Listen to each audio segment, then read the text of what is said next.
చిలకమ్మ ఎర్ర ముక్కులే పిల్లవాకు పూవై పూసిన ఎర్ర రోజా పూత గులాబీ పసిపాదం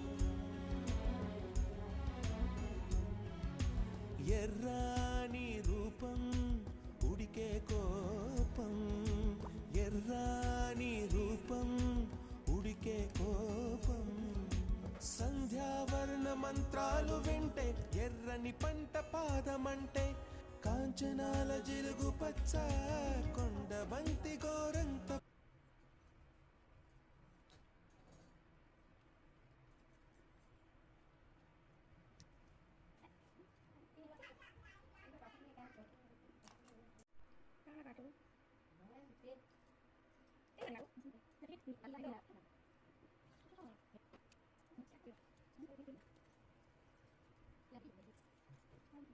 Lagi.